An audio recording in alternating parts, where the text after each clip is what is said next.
ਹੁਣ ਟਰੱਕ ਚਲਾਉਣਾ ਸਿੱਖ ਕੇ ਕਰੋ ਕਮਾਈਆਂ। 2020 CDL driving school Fredericksburg Virginia ਵਿਖੇ, ਜਿੱਥੇ CDL ਕਲਾਸ A, B ਤੇ P ਦੀ training, cars, buses, box truck, commercial tractor trailer ਵੀ ਚਲਾਉਣੇ ਸਿਖਾਏ ਜਾਂਦੇ ਨੇ। ਇੱਥੇ ਨਾ ਸਿਰਫ ਪੰਜਾਬੀ, ਹਿੰਦੀ, ਅੰਗਰੇਜ਼ੀ, ਉਰਦੂ ਤੇ ਸਪੈਨਿਸ਼ ਵਿੱਚ ਗੱਲਬਾਤ ਕਰਨ ਦੀ ਸਹੂਲਤ ਹੈ, ਸਗੋਂ ਰਿਹਾਇਸ਼ ਦਾ ਵੀ ਪ੍ਰਬੰਧ ਹੈ। ਅੱਜ ਹੀ ਸੰਪਰਕ ਕਰੋ ਸਨੀ ਨੂੰ 540 656 0985 ਤੇ।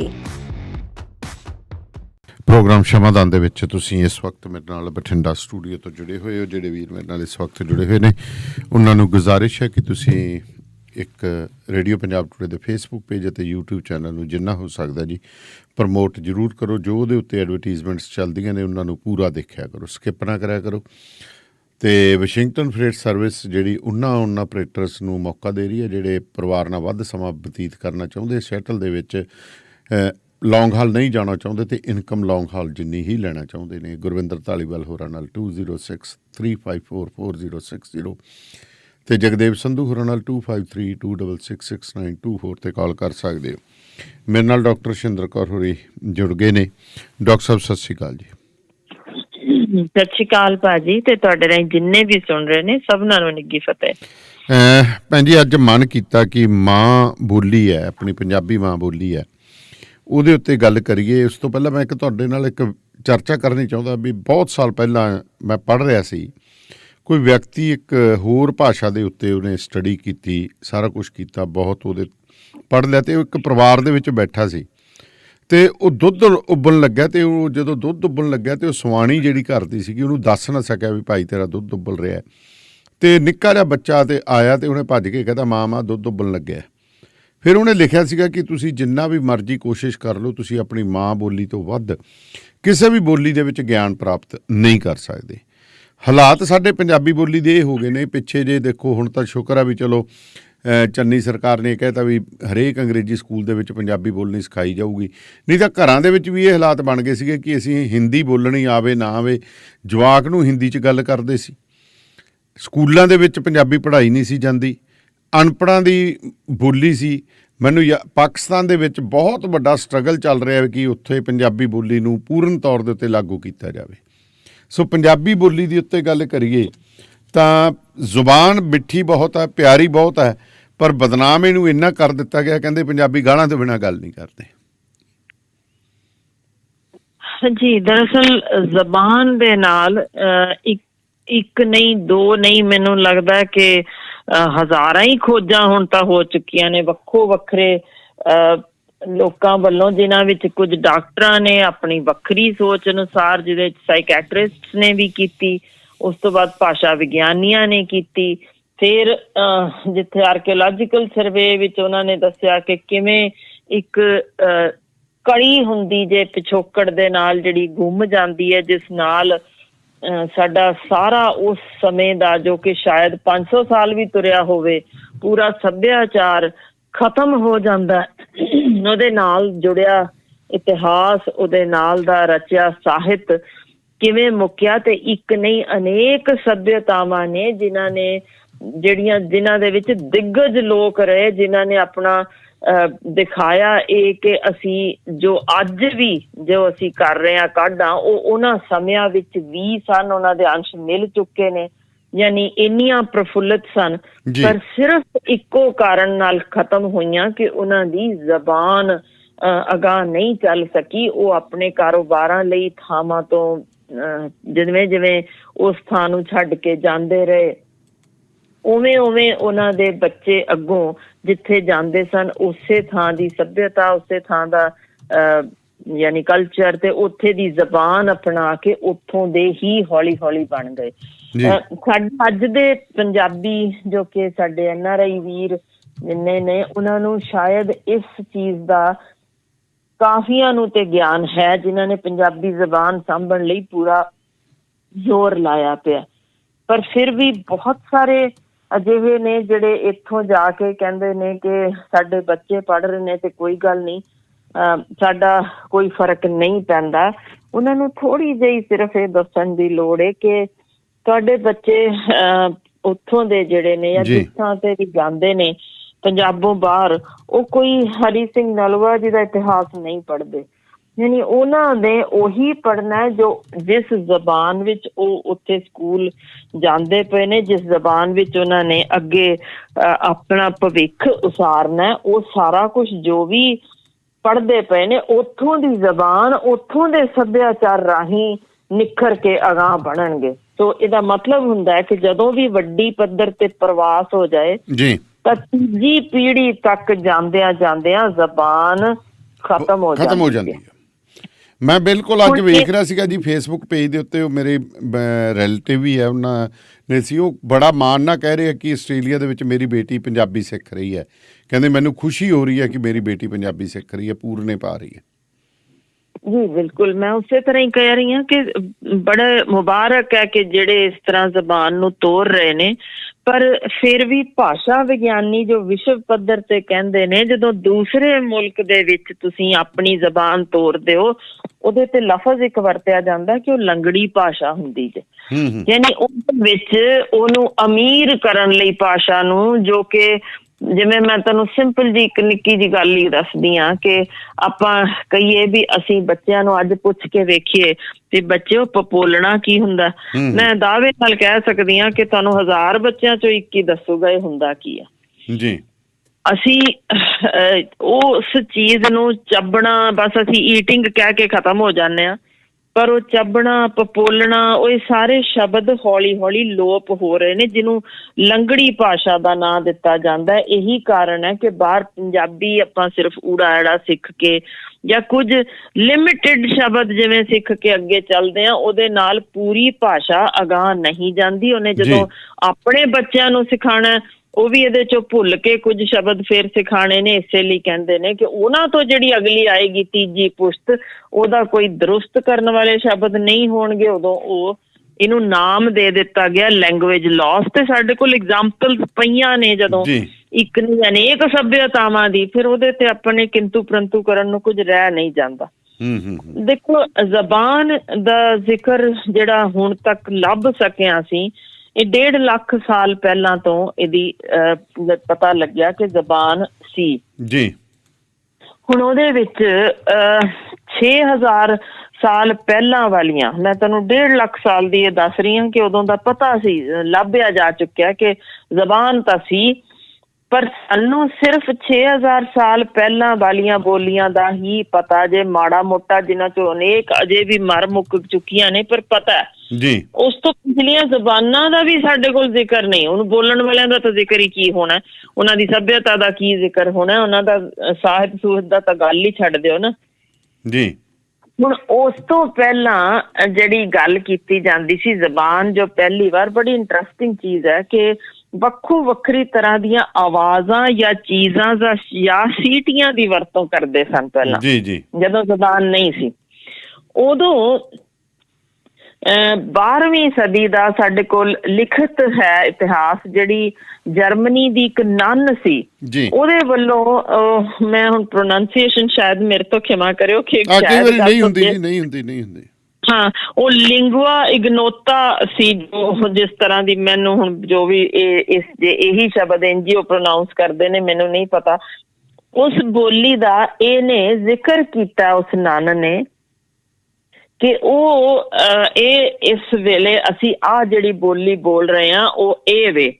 ਤੇ ਉਸ ਤੋਂ ਬਗੈਰ ਉਹਦੇ ਚ ਉਹਨੇ ਕਿਹਾ, ਉਦੋਂ ਵੀ ਉਹਦੇ ਚ ਇਸੇ ਤਰ੍ਹਾਂ ਲਿਖਿਆ ਵੀ ਇਹ ਬੋਲ ਰਹੇ ਹਾਂ, ਪਰ ਸਾਡੇ ਜਿਹੜੀ ਅਗਲੀ ਪੁਸ਼ਤ ਦਿਖਦਾ ਪਿਆ ਸਾਨੂੰ, ਇਹ ਸਾਡੀਆਂ ਕਿਤਾਬਾਂ ਨਹੀਂ ਪੜ੍ਹ ਰਹੀ, ਇੱਥੋਂ ਬਾਹਰ ਜਾਣ ਲਈ ਤਿਆਰ ਹੈ, ਤੇ ਇਹ ਸਾਡੀ ਜ਼ਬਾਨ ਖਤਰਾ ਹੈ ਕਿ ਖਤਮ ਹੋ ਜਾਏਗੀ। ਉਸ ਤੋਂ ਬਾਅਦ ਉਸ ਬੋਲੀ ਦਾ ਇਸ ਤੋਂ ਇਲਾਵਾ ਕਿਤੇ ਕੋਈ ਜ਼ਿਕਰ ਨਹੀਂ, ਨਾ ਉਹਦੇ ਚ ਕੋਈ ਇੱਕ ਵੀ ਰਚੇ ਸਾਹਿਤ ਦਾ ਕੁਛ ਜ਼ਿਕਰ ਹੈ, ਤੇ ਉਸ ਬਾਰੇ ਨਾ ਇਸ ਬੋਲੀ ਨੂੰ ਸਾਨੂੰ ਪੜ੍ਹਨਾ ਇਸ ਵੇਲੇ ਕਿਸੇ ਨੂੰ ਆ ਰਿਹਾ। ਜਿਹੜਾ ਆਖਰੀ ਇਨਸਾਨ ਸੀ ਜਿਸਨੇ ਲੱਭਿਆ ਇਸ ਬਾਰੇ, ਉਹ ਵੀ ਹੁਣ ਨਹੀਂ ਬਚਿਆ। ਸੋ ਇਹ ਸਾਡੇ ਕੋਲ ਇੰਨੀ ਕਿ ਉਹ ਦੱਸ ਗਿਆ ਕਿ 12ਵੀਂ ਸਦੀ ਚ ਜਰਮਨੀ ਦੀ ਨਨ ਵੱਲੋਂ ਇਹਨੇ ਲਿਖਿਆ, ਜੋ ਲੱਭਿਆ, ਉਹ ਪੜ੍ਹਿਆ ਵੀ ਉਸੇ ਬੰਦੇ ਨੇ, ਦੱਸਿਆ ਵੀ ਆਹ ਜ਼ਬਾਨ ਸੀ, ਪਰ ਹੁਣ ਕਿਉਂਕਿ ਉਹ ਵੀ ਨਹੀਂ ਰਿਹਾ, ਦਾ ਮਤਲਬ ਹੈ ਕਿ ਸਾਡੇ ਕੋਲ ਕੋਈ ਕੜੀ ਬਚੀ ਨਹੀਂ ਹੈ ਲੱਭਣ ਨੂੰ ਕਿ ਉਹ ਇਤਿਹਾਸ ਵਿੱਚ ਕੀ ਸੀ, ਗੁੰਮ ਚੁੱਕਾ।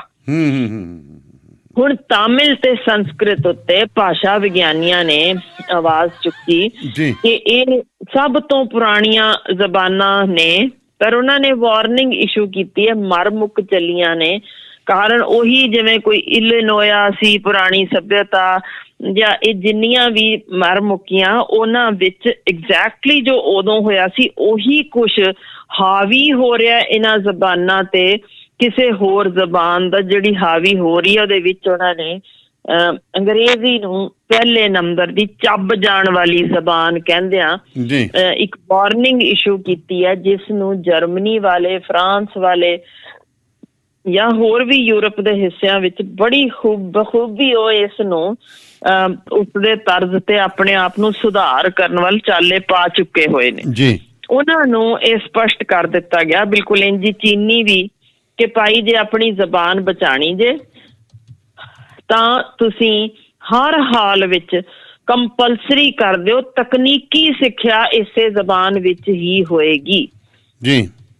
ਨਹੀਂ ਤਾਂ ਤੁਹਾਡੇ ਜਿਹੜੇ ਬੱਚੇ ਉਹ ਸਕੂਲ ਦੇ ਵਿੱਚ ਹੀ ਆਪਣੀ ਭਾਸ਼ਾ ਦੇ ਉੱਤੇ ਅੰਗਰੇਜ਼ੀ ਦਾ ਇੰਨਾ ਜ਼ਬਰਦਸਤ ਅਸਰ ਪਾ ਲੈਣਗੇ ਕਿ ਉਹ ਅਗਲੀ ਸਾਰੀ ਸਮਝਣਗੇ ਕਿ ਮੈਂ ਜੇ ਐਡਵਾਂਸ ਸਟੱਡੀਜ਼ ਕਿਤੇ ਕਰਨੀਆਂ ਨੇ ਜਾਂ ਮੈਂ ਹੋਰ ਅਗਾਂਹ ਵਧਣਾ ਹੈ ਜਾਂ ਮੈਂ ਖੋਜਾਂ ਕਰਨੀਆਂ ਨੇ ਤਾਂ ਮੈਂ ਬਦੋ ਬਦੀ ਹੋਰ ਜ਼ਬਾਨ ਵੱਲ ਜਾਣਾ ਪਏਗਾ, ਜਿਸ 'ਚ ਵੱਡੀ ਪੱਧਰ ਤੇ ਮੈਨੂੰ ਰਚਿਆ ਸਾਹਿਤ ਮਿਲਦਾ ਪਿਆ।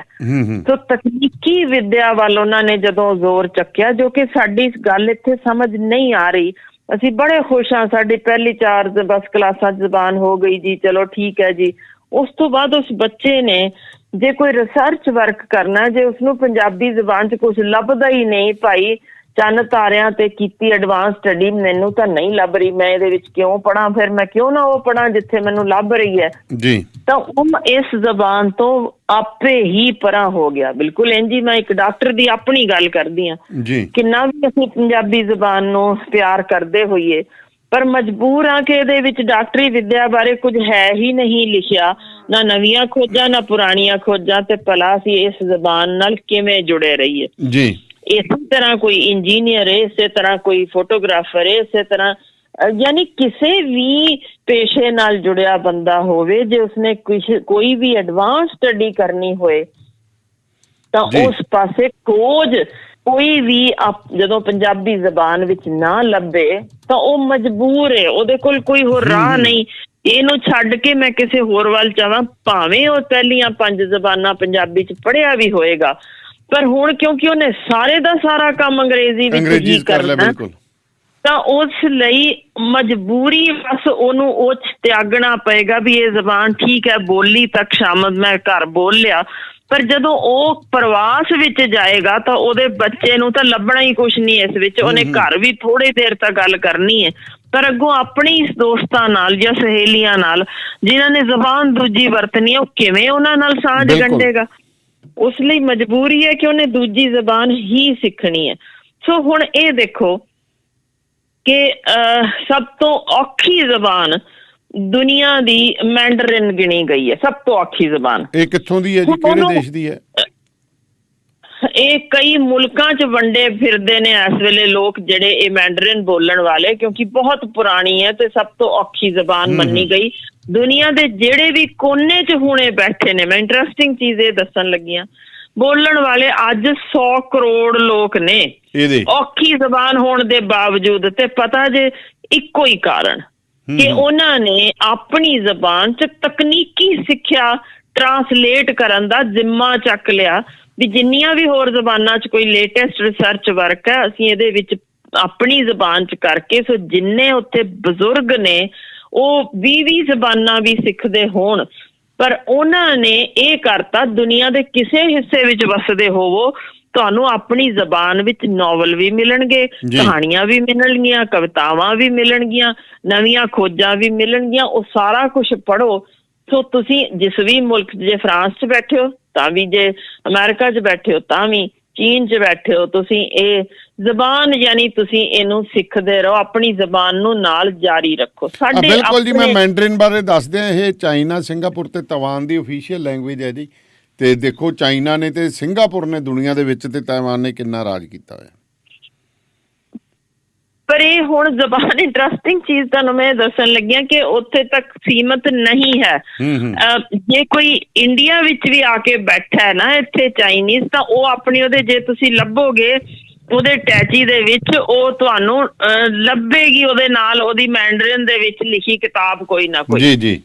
ਜਹਾਜ਼ ਵਿੱਚ ਵੀ ਬੈਠੇ ਦੇਖੋਗੇ ਤਾਂ ਤੁਹਾਨੂੰ ਇਹ ਲੱਭੇਗੀ ਕਿ ਬੈਠੀ ਹੈ। ਹਾਲਾਂਕਿ ਸਭ ਤੋਂ ਔਖੀ ਜ਼ਬਾਨ ਗਿਣੀ ਜਾਣ ਦੇ ਬਾਵਜੂਦ ਇਹ ਜ਼ਬਾਨ ਮਰੀ ਨਹੀਂ, ਇਹ ਸਾਰੇ ਪਾਸੇ ਓਨੀ ਦੀ ਓਨੀ ਜਾ ਰਹੀ ਹੈ। ਕਾਰਨ ਸਿਰਫ ਇਹ ਕਿ ਇਹਦੇ ਵਿੱਚ ਹਰ ਚੀਜ਼ ਉਹ ਮਿਲਦੀ ਹੈ ਜੋ ਲੇਟੈਸਟ ਤੁਸੀਂ ਦੁਨੀਆ ਦੇ ਕਿਸੇ ਹਿੱਸੇ ਵਿੱਚ ਵੇਖੋਗੇ, ਉਹਦੀ ਟਰਾਂਸਲੇਸ਼ਨ ਝੱਟ ਕਰ ਦਿੱਤੀ ਜਾਂਦੀ ਹੈ। ਪੰਜਾਬੀ ਜ਼ਬਾਨ ਵੱਲ ਝਾਤ ਮਾਰੀਏ ਤਾਂ ਸਾਡੇ ਕੋਲ ਤਾਂ ਦੇਖੋ ਕਿੰਨੀ ਨਿੱਕੀ ਜਿਹੀ ਗੱਲ ਦੱਸਦੀ ਆ, ਜਿਹੜੀ ਕਿ ਇੱਕ as psychologist, as child specialist ਵੀ ਦੱਸਾਂ ਕਿ ਸਾਡੇ ਕੋਲ ਤਾਂ ਜੇ ਤੁਸੀਂ ਫਰਾਂਸ ਦੇ ਵਿੱਚ ਜਾ ਕੇ ਦੇਖੋਗੇ ਤੁਹਾਨੂੰ ਉਸ ਤਰ੍ਹਾਂ ਦੀਆਂ ਕਿਤਾਬਾਂ ਮਿਲ ਜਾਂਦੀਆਂ ਨੇ, ਪਰ ਪੰਜਾਬੀ ਜ਼ਬਾਨ ਵਿੱਚ ਖਿਮਾ ਕਰਿਓ ਇੱਕ ਵੀ ਨਹੀਂ, ਕਿਉਂਕਿ ਸਾਡੇ ਬਹੁਤਿਆਂ ਨੂੰ ਇਹੀ ਨਹੀਂ ਪਤਾ ਬਾਲ ਕਹਾਣੀਆਂ ਲਿਖਣ ਵਾਲਿਆਂ ਨੂੰ ਕਿ ਭਾਈ ਜਦੋਂ ਤੁਸੀਂ 6 ਮਹੀਨੇ ਤੋਂ 1 ਸਾਲ ਦੇ ਬੱਚੇ ਲਈ ਜਿਹੜੀ ਕਹਾਣੀ ਦੀ ਕਿਤਾਬ ਹੋਏਗੀ ਉਹਦੀ ਕਿਸ ਤਰੀਕੇ ਦੀ ਬਣਤਰ ਹੁੰਦੀ ਹੈ, ਕਿਵੇਂ ਉਹਦੇ ਵਿੱਚ ਪੂਰੇ ਪੇਜ ਦੀ ਤਸਵੀਰ ਤੇ ਇੱਕ ਸ਼ਬਦ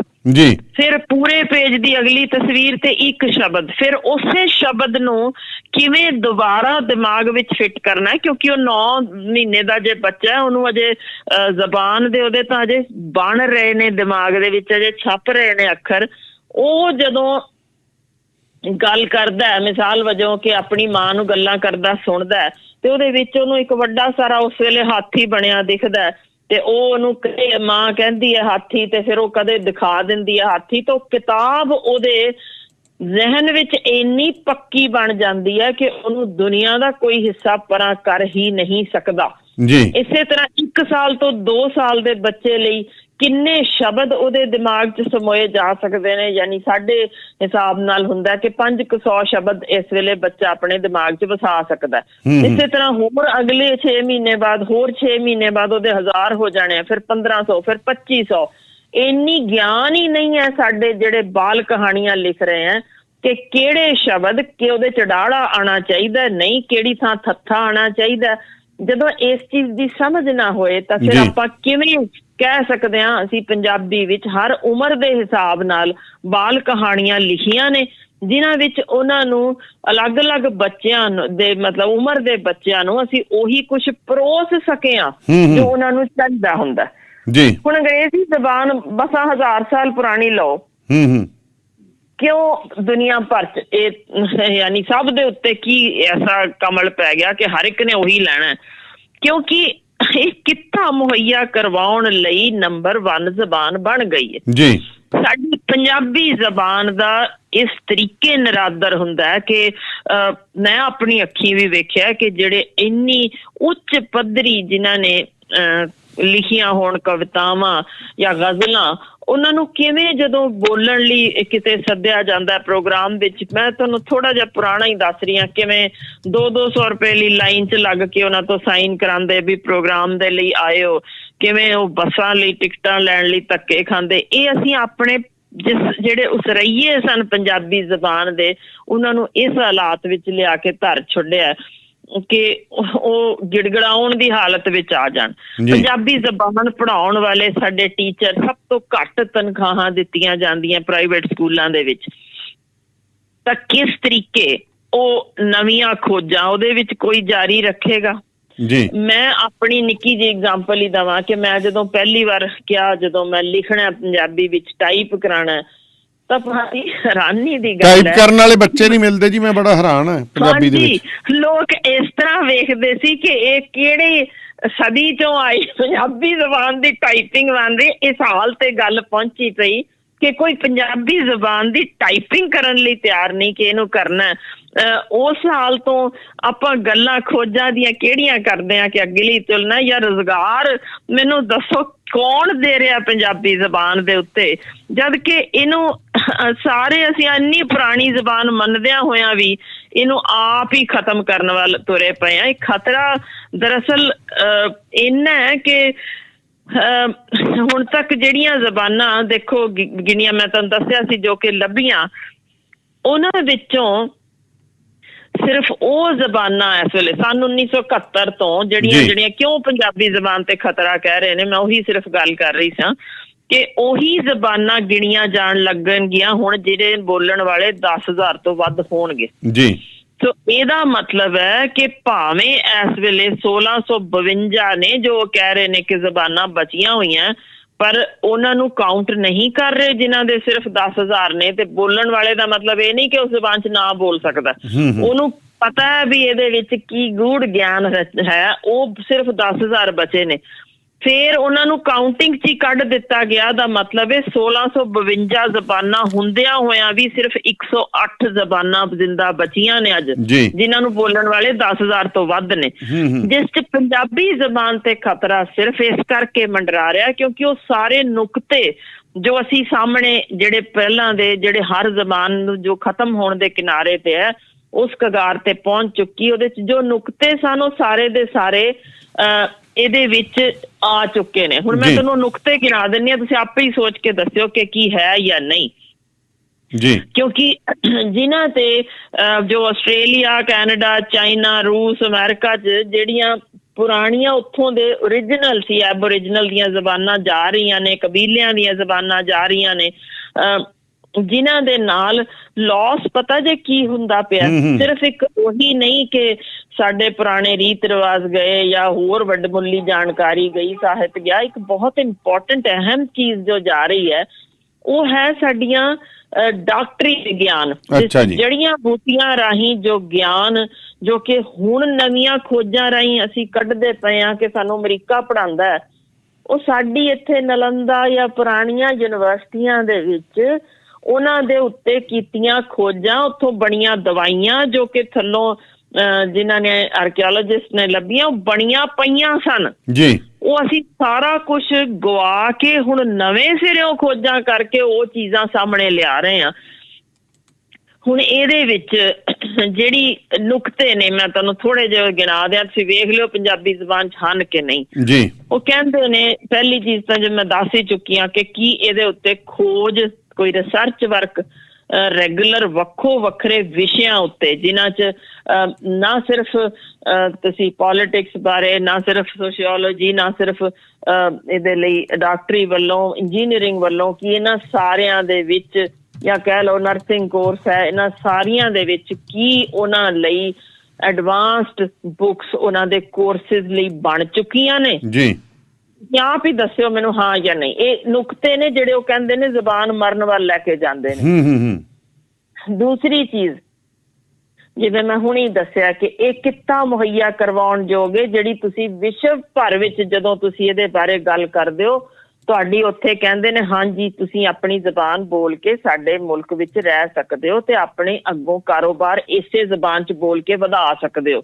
ਕਿ ਪੰਜਾਬੀ ਜ਼ਬਾਨ ਇਸ ਕਾਬਲ ਹੈ ਕਿ ਤੁਸੀਂ ਚੀਨ ਵਿੱਚ ਬੈਠ ਕੇ ਕਹੋ ਚੀਨ ਦਾ ਸਾਰਾ ਮੇਰਾ ਵਪਾਰ ਚੱਲੇਗਾ ਜਦੋਂ ਮੈਂ ਪੰਜਾਬੀ ਜ਼ਬਾਨ ਬੋਲਦਾ ਰਵਾਂਗਾ। ਇਹਦਾ ਮਤਲਬ ਹੈ ਤੁਸੀਂ ਆਪੋ ਵਿੱਚ ਉੱਥੇ ਜਦੋਂ ਦੂਜੇ ਮੁਲਕ 'ਚ ਜਾਂਦੇ ਹੋ ਕਿੰਨਾ ਕੁ ਤੁਸੀਂ ਕਨਵਰਸੇਸ਼ਨ 'ਚ ਪੈਂਦੇ ਹੋ, ਕਿੰਨਾ ਇਹਨੂੰ ਵਰਤ 'ਚ ਲਿਆ ਰਹੇ ਹੋ, ਕਿੰਨਾ ਬੈਂਕ ਦੇ ਵਿੱਚ ਕੰਮ ਕਰਨ 'ਚ ਵਰਤ ਰਹੇ ਹੋ, ਕਿੰਨਾ ਤੁਹਾਡੇ ਕਾਨੂੰਨੀ ਨੁਕਤਿਆਂ ਵਿੱਚ ਇਹ ਵਰਤੀ ਜਾਂਦੀ ਹੈ। ਸੋ ਦੂਜੀ ਜਿਹੜੀ ਤੀਸਰੀ ਚੀਜ਼ ਜ਼ਰੂਰੀ ਸੀ ਕਿ ਸਾਡੇ ਨਿਆਂਪਾਲਿਕਾ ਜਿਹੜੇ ਵੀ ਮਰਜ਼ੀ ਮੁਲਕ ਵਿੱਚ ਹੋਏ ਕੀ ਉੱਥੇ ਇਹ ਜ਼ਬਾਨ ਵਰਤੀ ਜਾਂਦੀ ਹੈ ਜੀ। ਫਿਰ ਕੀ ਇਸ ਜ਼ਬਾਨ ਦੇ ਉੱਤੇ ਕੋਈ ਹੋਰ ਜ਼ਬਾਨ ਥੋਪ ਕੇ ਉਹਨੂੰ ਸਿੱਖਣ ਵਾਲੇ ਸੈਂਟਰ ਕਿਤੇ ਹਰ ਥਾਂ ਤੇ ਪੇਂਡੂ ਇਲਾਕਿਆਂ ਵਿੱਚ ਤਾਂ ਨਹੀਂ ਖੁੱਲ ਗਏ ਜਿੱਥੇ ਕੋਈ ਵੀ ਜ਼ਬਾਨ ਪਨਪਦੀ ਹੈ। ਯਾਨੀ ਅਸੀਂ ਕਹਿੰਦੇ ਹਾਂ ਕਿ ਪਿੰਡ ਦੇ ਸੱਥਾਂ ਵਿੱਚ ਤੇ ਜੰਗ ਦੇ ਮੈਦਾਨ ਵਿੱਚ ਦੋ ਥਾਵਾਂ ਅਜਿਹੀਆਂ ਨੇ ਜਿੱਥੇ ਮਾਂ ਬੋਲੀ ਤੁਹਾਡੀ ਪਨਪਦੀ ਹੈ, ਉਹ ਤੁਹਾਨੂੰ ਪਰਾਂ ਨਹੀਂ ਜਾਣ ਦਿੰਦੀ, ਉਹਦੇ ਨਾਲ ਜੋੜ ਕੇ ਰੱਖਦੀ ਹੈ ਜੀ। ਹੁਣ ਅਸੀਂ ਦੇਖੀਏ ਪਿੰਡ ਪਿੰਡ ਆਈਲੈਟਸ ਦੇ ਨਾ ਸਿਰਫ ਸੈਂਟਰ ਖੁੱਲੇ ਗਲੀਆਂ 'ਚ ਵੀ ਪਤਾ ਨਹੀਂ ਕਿੱਥੇ ਕਿੱਥੇ ਖੁੱਲ ਗਏ। ਹਾਂਜੀ ਤੇ ਹੁਣ ਸਿਆਸਤਦਾਨ ਪ੍ਰਮੋਟ ਕਰ ਰਹੇ ਨੇ ਪੰਜਾਬੀ ਜ਼ਬਾਨ ਖਤਮ ਕਰੋ, ਇਹਨੂੰ ਪੜ੍ਹੋ ਤੇ ਪੜ੍ਹੋ ਤੇ ਬਾਹਰ ਜਾਓ। ਸਰਕਾਰੀ ਕਾਲਜਾਂ 'ਚ ਖੁੱਲ੍ਹਣ ਲੱਗ ਪਏ, ਕਾਲਜਾਂ ਦੇ ਵਿੱਚ। ਬਿਲਕੁਲ ਬਿਲਕੁਲ। ਹੁਣ ਮੈਂ ਖਿਮਾ ਕਰਿਓ ਸ਼ਬਦ ਇੱਕ ਬੜਾ ਡਾਢਾ ਬੋਲਿਆ, ਦਫਾ ਹੋਵੋ। ਕਾਰਨ ਪਤਾ ਕਿਉਂ ਦਫਾ ਇਸ ਕਰਕੇ ਕਿਹਾ ਕਿ ਉਹਨਾਂ ਦਾ ਮਕਸਦ ਇੱਕੋ ਹੈ ਕਿ ਪੜ੍ਹ ਲਿਖ ਗਏ, ਇਹਨਾਂ ਨੂੰ ਹੱਕਾਂ ਬਾਰੇ ਜਾਣਕਾਰੀ ਹੋ ਗਈ, ਧੱਕਾ ਮਾਰੋ ਬਾਹਰ ਕੱਢ ਦੋ ਕਿਤੇ ਲੋਕਾਂ ਬਾਕੀਆਂ ਨੂੰ ਜਗਾ ਨਾ ਦੇਣ ਤੇ ਸਾਡੀ ਕਿਤੇ ਕੁਰਸੀ ਨਾ ਖੁੱਸ ਜਾਏ, ਤੁਸੀਂ ਭੱਜ ਜਾਓ, ਬਾਹਰ ਨਿਕਲ ਜਾਓ। ਇਸੇ ਲਈ ਮੈਂ ਇਹ ਸ਼ਬਦ ਵਰਤਿਆ ਕਿ ਉਹ ਤਾਂ ਚਾਹੁੰਦੇ ਨੇ।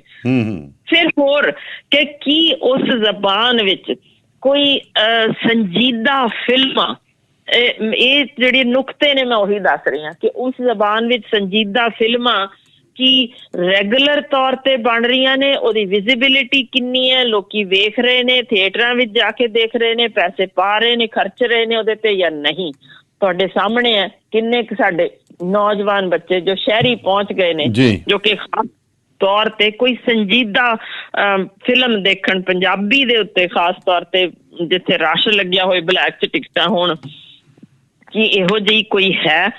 ਸੋ ਇਹ ਇੰਪੋਰਟੈਂਟ ਗੱਲਾਂ ਨੇ ਜਿਹੜੀਆਂ ਸਾਨੂੰ ਝਾਤ ਮਰਵਾਉਂਦੀਆਂ, ਤੇ ਇਹਨਾਂ ਵਿੱਚ ਕੁਝ ਜਿਸ ਕਾਰਨ ਮੈਂ ਅੱਜ ਥੋੜੀ ਕਹਿ ਲਓ ਕਿ ਬਹੁਤ ਜ਼ਿਆਦਾ ਇਸ ਜ਼ਬਾਨ ਬਾਰੇ ਗੱਲ ਕਰਨਾ ਚਾਹ ਰਹੀ ਸੀ, ਇਮੋਸ਼ਨਲ ਸੀ, ਕਿਉਂਕਿ ਉਹਦੇ ਵਿੱਚ ਇੱਕ ਅਸਲ ਜਿਹੜੀ ਨੁਕਤਾ ਲਿਖਿਆ ਨਾ, ਜਦੋਂ ਸੱਭਿਅਤਾ ਮੁੱਕਦੀ ਹੈ ਕਿਸੇ ਥਾਂ ਦੀ, ਉਹ ਆਪਣੀ ਉਸ ਥਾਂ ਦੀ ਧਰਤੀ ਮੁੱਕ ਜਾਂਦੀ ਹੈ। ਬਿਲਕੁਲ ਜੀ। ਮਤਲਬ ਲੋਕ ਪ੍ਰਵਾਸ ਕਰਦੇ ਰਹਿਣਗੇ। ਜੇ ਤੁਸੀਂ ਜੈਨੇਟਿਕ ਅੱਜ ਲੱਭੋ ਨਾ ਇਹਨਾਂ ਦੇ ਕਨੈਕਸ਼ਨਸ, ਤਾਂ ਉਹ ਤੁਹਾਨੂੰ ਲੱਭ ਜਾਣਗੇ ਪੁਰਾਣਾ ਆਰੀਅਨ ਬਲੱਡ ਵੀ ਇੱਧਰ ਵੀ ਪਿਆ, ਇੱਧਰ ਵੀ ਪਿਆ, ਇੱਧਰ ਵੀ ਪਿਆ। ਪਰ ਉਹਨਾਂ ਦੀ ਪੁਰਾਣੀ ਸੱਭਿਅਤਾ, ਪੁਰਾਣਾ ਇਤਿਹਾਸ, ਸਾਰਾ ਕੁਛ, ਉਹਨਾਂ ਦੀ ਜ਼ਬਾਨ, ਉਹਨਾਂ ਦੇ ਰੀਤ ਰਿਵਾਜ ਖਤਮ ਹੋ ਚੁੱਕੇ ਨੇ, ਕਿਤੇ ਲੱਭਦੇ ਹੀ ਨਹੀਂ ਵੀ ਹੈ ਕਿੱਥੇ ਜਾਂ ਕੀ ਸਨ।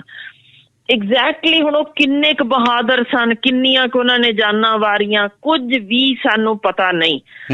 ਕੋਈ ਖੋਜਾਂ ਉਸ ਸਮੇਂ ਹੋਈਆਂ ਜੋ ਅੱਜ ਦੇ ਦਿਨ ਦੀਆਂ ਬਿਮਾਰੀਆਂ ਤੇ ਰੋਕ ਲਾ ਸਕਣ, ਕਿਉਂਕਿ ਹੁਣ ਇੱਕ ਖਾਸ ਅਹਿਮ ਖੋਜ ਮੈਂ ਜੋ ਤੁਹਾਨੂੰ ਦੱਸ ਰਹੀ ਹਾਂ ਸਾਡੇ ਕੋਲ, ਕਿਉਂਕਿ ਕੈਂਸਰ ਦਿਨੋਂ ਦਿਨ ਵਧੀ ਜਾਂਦਾ, ਤੇ ਜਿਵੇਂ ਹੋਰ ਬਿਮਾਰੀਆਂ ਜਿਨ੍ਹਾਂ ਵਿੱਚ ਬਲੱਡ ਪ੍ਰੈਸ਼ਰ, ਹਾਈਪਰਟੈਂਸ਼ਨ, ਇਹ ਸਾਰੀਆਂ ਜੋ ਕਿ ਸਟ੍ਰੈਸ ਰਿਲੇਟਿਡ ਬਿਮਾਰੀਆਂ ਨੇ, ਸਾਡੇ ਕੋਲ ਅਨੇਕ ਖੋਜਾਂ ਆ ਚੁੱਕੀਆਂ ਨੇ ਜਿਨ੍ਹਾਂ ਵਿੱਚ ਜੜੀਆਂ ਬੂਟੀਆਂ ਤੋਂ ਜਾਂ ਕੁਦਰਤੀ ਤਰੀਕੇ ਇਲਾਜ ਕਰਨ ਨਾਲ ਕੈਂਸਰ ਦੇ ਸੈੱਲ ਤੱਕ ਫੈਲਣ ਤੋਂ ਰੋਕੇ ਜਾ ਸਕਦੇ ਨੇ, ਜੋ ਖੋਜਾਂ ਪਹਿਲਾਂ ਹੋਈਆਂ ਪਈਆਂ ਸੀ, ਕਿਉਂਕਿ ਸਾਡੇ ਕੋਲੋਂ ਖੁੱਸ ਗਈਆਂ, ਸਾਨੂੰ ਜ਼ਬਾਨ ਨਹੀਂ ਸਮਝ ਆ ਰਹੀ। ਵੈਸੇ ਇੱਕ ਚੀਜ਼ ਸਹੀ ਹੈ ਜੀ, ਜੇਕਰ ਚਾਈਨਾ, ਰਸ਼ੀਆ ਦੇ ਵਿੱਚ ਤੁਸੀਂ ਉੱਥੋਂ ਦੀ ਭਾਸ਼ਾ ਦੇ ਵਿੱਚ ਡਾਕਟਰੀ ਖੋਜ ਕਰ ਸਕਦੇ ਹੋ, ਤਾਂ ਪੰਜਾਬੀ ਨੂੰ ਕੀ ਹੋਇਆ? ਪੰਜਾਬੀ ਦੇ ਵਿੱਚ ਕਰਾ ਦਿਓ।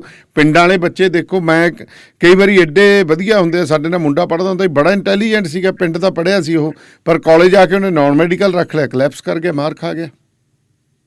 ਜੀ ਬਿਲਕੁਲ। ਹੁਣ ਇਹੀ ਗੱਲ ਹੈ ਕਿ ਸਾਡੇ ਪਿੰਡਾਂ 'ਚੋਂ ਬਹੁਤ ਲਾਇਕ ਬੱਚੇ ਜਿਨ੍ਹਾਂ ਦੀ ਅੰਗਰੇਜ਼ੀ ਜ਼ਬਾਨ ਥੋੜੀ ਜਿਹੀ ਨਹੀਂ ਓਨੀ, ਯਾਨੀ ਅੱਗੇ ਉਹਦੇ 'ਚ ਉਹਨਾਂ ਨੂੰ ਇੰਨੇ ਨਹੀਂ ਨੇ ਉਹਦੇ 'ਚ ਇਫੈਕਟਿਵ ਕਿ ਉਹ ਬੋਲ ਸਕਣ, ਜਾਂ ਉਨੀ ਭਾਵੇਂ ਸਮਝ ਵੀ ਲੈਂਦੇ ਨੇ, ਪਰ ਉਹ ਸਿਰਫ ਇੱਕ ਮਨ ਅੰਦਰ ਕਹਿ ਲਓ ਕਿ ਭੈ ਹੁੰਦਾ ਕਿ ਜੇ ਮੇਰਾ ਮਜ਼ਾਕ ਨਾ ਉੱਡ ਜਾਏ, ਮੈਂ ਗਲਤ ਸ਼ਬਦ ਨਾ ਬੋਲ ਦਵਾਂ, ਉਹ ਜਿਹੜੀ ਚੀਜ਼ ਹੈ ਸਾਨੂੰ ਅੰਦਰ ਖਾਤੇ ਕਿਤੇ ਦਬਾ ਦਿੰਦੀ ਹੈ।